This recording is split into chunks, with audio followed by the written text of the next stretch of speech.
All right. Hey guys, thanks for logging on. Today's webinar is webinar number 5, and we're going to be kind of picking up where we left off in webinar number 4, which was really about the yin yang and the I Ching and the 4 stages of the customer's customer's journey, as explained through the yin and yang, which was an interesting one for me. But this one, we're going to go through looking specifically, if you remember, about the customer's decision-making process, if they're deciding that they do want to buy it. So we're going to be looking at that. It basically, it's a little bit in more detail from what we talked about in the last webinar. The last webinar was pretty kind of high-level concepts. This one, we're going to get down to the nitty-gritty about these phases. And so if you haven't seen webinar number 4, I'd recommend watching that one, although you don't need to watch it for this one, but it'll be fun. So in this one, we're going to be basically looking at these yes customers, maybe no, and maybe yes customers. We'll not really touch on the no customers at all, but these are the three that you really want to talk to anyway, because they're the only ones that are going to buy from you. So that's where you should really focus. Cool, so this will be about 20 minutes, but I believe it'll probably end up being less than 20 minutes. We're gonna go through the OODA loop. So the OODA loop is this decision-making framework, and I'll be walking through online shoppers' decision-making process using the OODA loop. So we'll go through that, and then the 4 steps of the OODA loop will go in specifically, and then basically what each one of these steps mean in the world and in the context of e-commerce and online sales. So the first step is observation, orientation, decision, action. So let's get started. So the OODA loop was developed by this guy, John Boyd. John Boyd was a US fighter pilot in the Korean War and then in the Vietnam War. I think it's the other way around. I think Vietnam War came first and then the Korean War came second. But he was a pilot in both of those wars. And he was also the one that's been credited mostly for bringing Sun Tzu's Art of War into the US Air Force and into the US military. So before the 1960s, nobody in the West was really familiar with Sun Tzu. He was an academic. He was a philosopher. He was a philosopher warrior. That's his archetype. And he brought over the art of war to the US military through all of his presentations to generals and things like that. And he developed this OODA loop. And so OODA loop is basically, like we talked about, it's observe, orient, decide, act. It's basically going through that decision-making process of these 4 steps. And then, once you act, then you go back to observe or orient or decide, and you kind of keep that loop going. So the OODA loop was obviously originally developed for the US military in terms of conflict decision-making environments, but it can also be used in sports for athletes that are playing against other teams. But in our case, we're going to be using it as business people, as marketers, and understanding that our customers are using decision-making processes for themselves. And so if we can see kind of what kind of decision-making process they might be using to get ahead of anything of a negative, to get ahead of, an action that, we don't want the customer to take, for example, abandoning the checkout. So let's break it down. There's 4 steps: observe, orient, decide, and act. Super simple. First step, you're basically looking and understanding kind of where you are. And okay, I know that I'm in this room with white walls and big ceilings. Okay, cool. Orient, kind of where am I in the room? What's around me? What could I use? What's a risk? What's a strength? Kind of figuring out what, orienting yourself. As well as orienting yourself with the goal. Whatever is the goal. What is the goal that I want to accomplish? Third step is then to decide on what action to take. Like decide on the objective, which is kind of like this goal, but also decide on what we're going to do. And then lastly, to action on the decision, actually take the action. But then the key thing is after taking the action, to look, because things will change and there's something new to observe, there's something new to reorient ourselves, and then there's going to be another decision to make. So these are the 4 steps. Again, we're going to be looking at these 4 steps that a customer might be going through on your website. So from the customer's perspective, really that first step, that first observation is them on your website, right? They're going to be looking at your About Us page. The About Us page, by the way, is probably the 2nd most visited page on your website. So it's very important that you do a good job with it.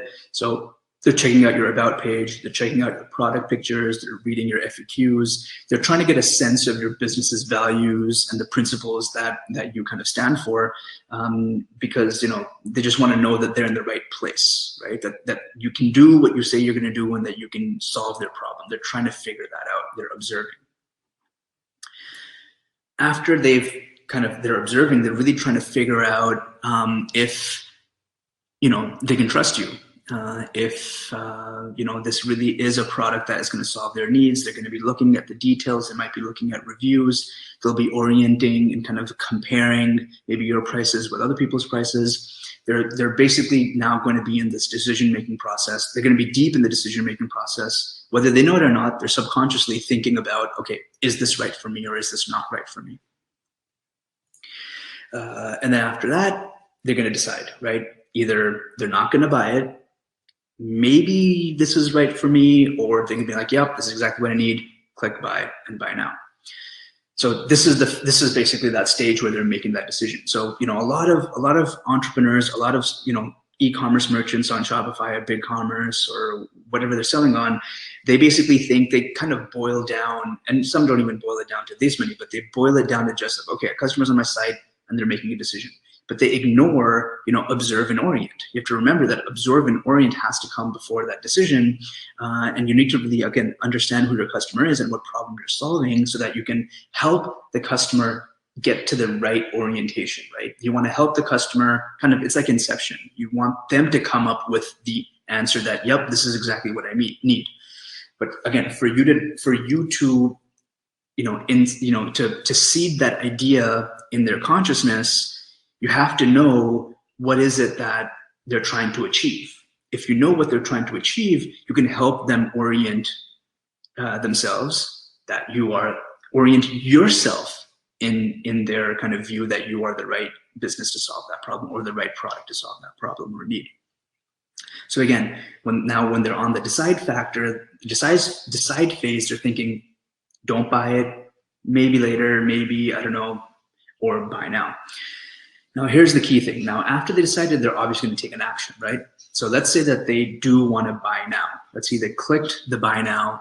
They are in the buy now category. These are either your yes customers or maybe yes customers, or maybe no customers. Maybe they're somewhere there, but they're largely your yes customers, as we talked about in the webinar number 4. And so they're going to click add to cart.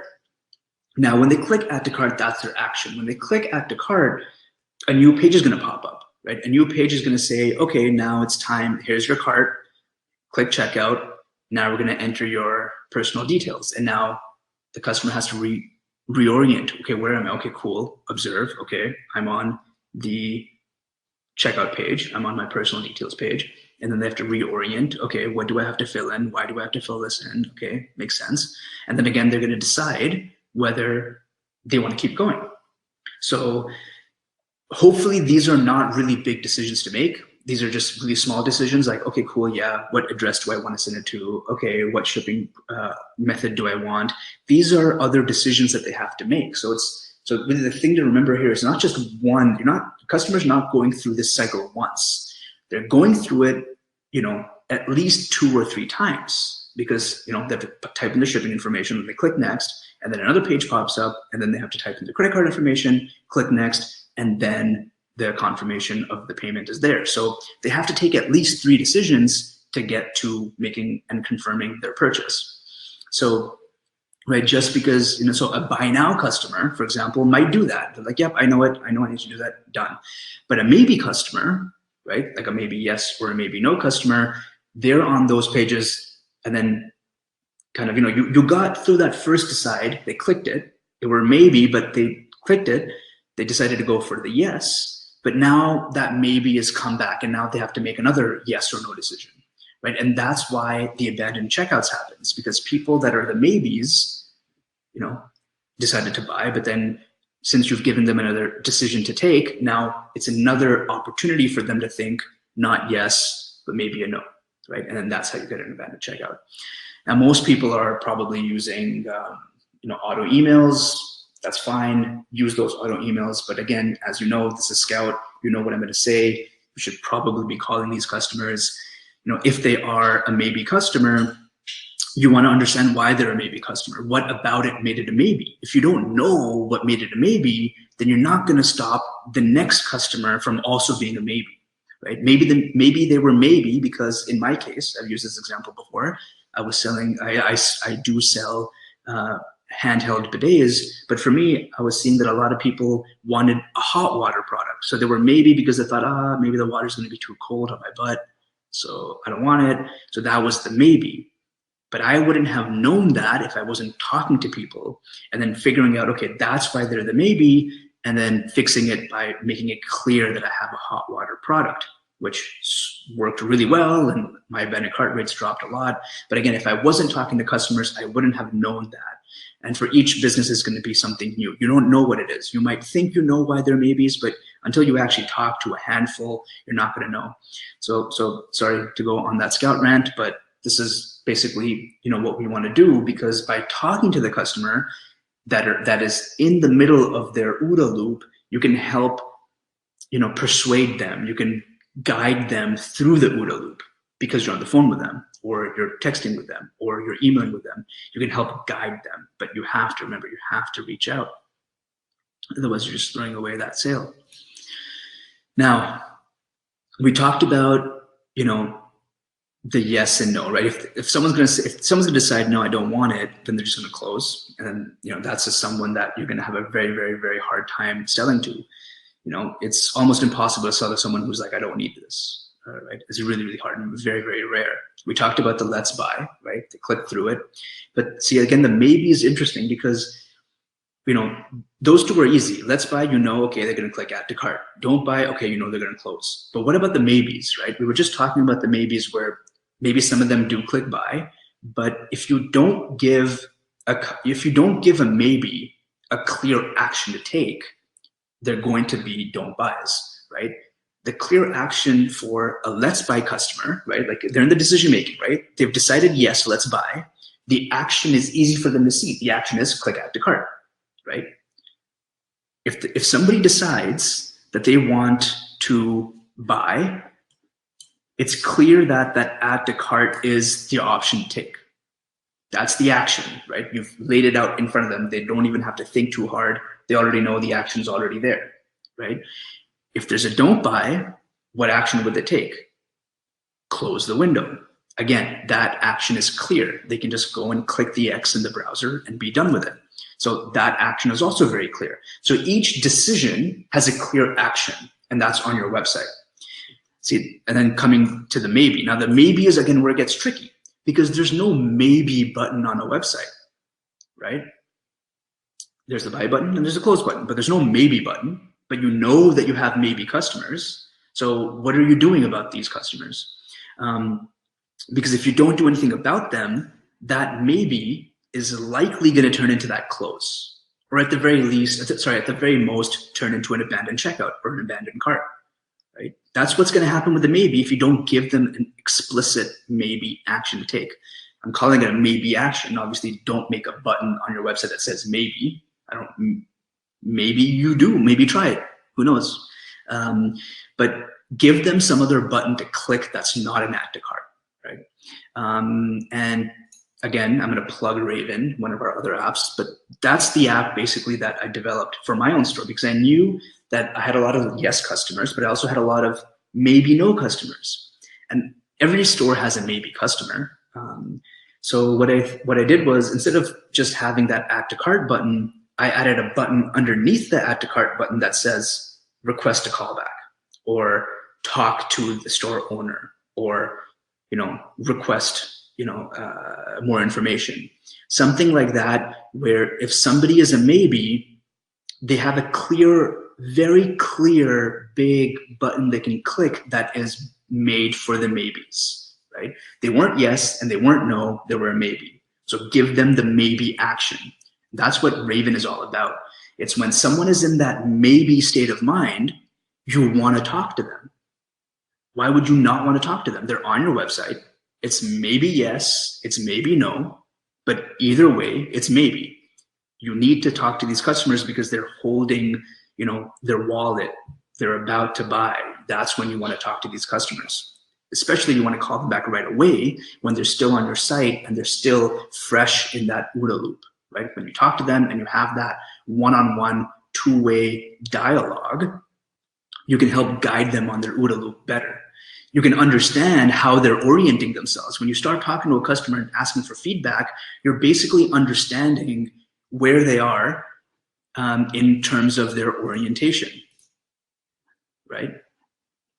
And when you understand where they are in terms of their orientation, you can give them the information to help them get to a buy now decision or a buy decision, or maybe a buy later, at the very least a buy later decision, but you want to help them get to that positive decision.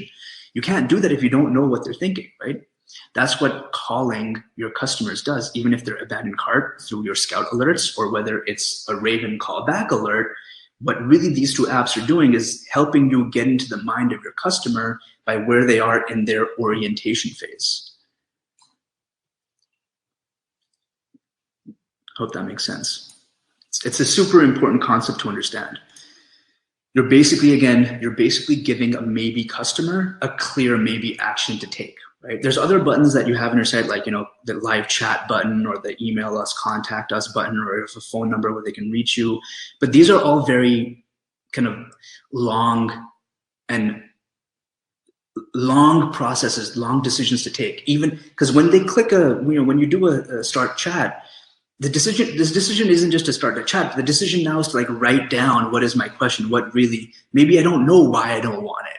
I don't know how to put it into words. So I won't actually write anything because I don't know. Same thing with the email. It could take 48 hours for the merchant to reply to my email contact form page. So I'm just not going to bother. And then with a phone call, I have to pull out my phone, I have to call the number. If nobody picks up, and I have to decide if I have to call them back. Or be on hold, and I have to decide, is it worth it for me to stay on hold this long? So again, all these other options that I thought were available to me, like the live chat, the contact form, and the phone number listed, I just felt like was creating more decisions for the customer to take. This one's just really easy. They click the button because they're maybe, just ask them to put in their phone number, and then when they put it in, you as a merchant get the alert, hey, this person wants you to call them back, they're a maybe customer, here's their number. Right? So that's what Raven does. So this is I hope this is really clear. That this is the last slide, but really the idea is that your customers are going to be going through these 4 phases, right? Your customers are going through these 4 phases unconsciously, so in their subconscious, when they're making this purchasing decision. You need to understand where most of these customers are, how they observe your site, how they orient their site, where they're spending most time on your page, right? Because that's going to determine how they're orienting themselves about your brand and your products and your services, right? You want to talk to these customers so you can understand more clearly, yes, this is how they've oriented themselves, so you can help them get to that buy or buy later decision at least, right? When they're deciding, they're going to make 3 decisions, right? There's maybe 4 decisions if you're looking at our previous webinar where it's a yes, maybe no, no, maybe yes, but we're just going to categorize those maybe no's and maybe yeses as maybes, right? So you either have a yes or a maybe or a no, right? If it's a yes, it's easy. They'll buy. You probably don't have too much friction to worry about. If it's a no, they're not worth talking to anyway. They weren't ever going to buy. They're just going to waste your time. But the maybes are where you need to focus, right? The maybes are the ones who are going to abandon their checkouts. The maybes are the ones that are not even going to click add to cart. They're going to be interested, but they're going to peace out. This is the other really one more thing I'm just going to say. It's really, really important, is that just because your Shopify dashboard or your BigCommerce dashboard, just because it says, hey, you've had 600 abandoned checkouts this month, let's just say that number is 600, that doesn't mean that those are all the abandoned checkouts you had, right? That doesn't count the people who didn't click the button, but they abandoned in their head and didn't actually take the action. right? There's going to be a lot of people. There's going to be a lot of people that are maybes on your site that are just going to click X, right? Like I mentioned, they're just going to click X. And when they click X, you don't know who they were. You don't know if they were interested, right? Because you didn't give them any other action to take. That's why we made Raven, because Raven can help collect these people that are not yeses, that won't click the add to cart, but they might click talk to a person. And so those are also abandoned checkouts, right? Think about it. Just because somebody didn't click a button doesn't mean they are not categorized as an abandoned cart. They may have just abandoned cart without actually lifting their hand. They might have just thought about it. They might have moved their eyes to the add to cart and kind of clicked it in their head and then decided, nah. And then why click it if you know that you're not gonna, why click it if you know that you're probably gonna abandon anyway? But if you gave another button, like talk to the developer, or talk to the creator, or talk to the craftsman, or talk to the founder, something like that, where now it's like, okay, well, you know what, maybe I don't want to buy, but maybe let me talk to the guy, right? So give them another action to take, right? So I hope this clears it up. This was a fun one. The OODA loop was really interesting. Super, super interesting. I'd highly recommend looking into John Boyd and the OODA loop. There's a lot of content out there. I'll make these slides available somewhere, so just look for them, probably on our Scout resources page. I'll link all the slides there for all the webinars. But yeah, that's it for this one.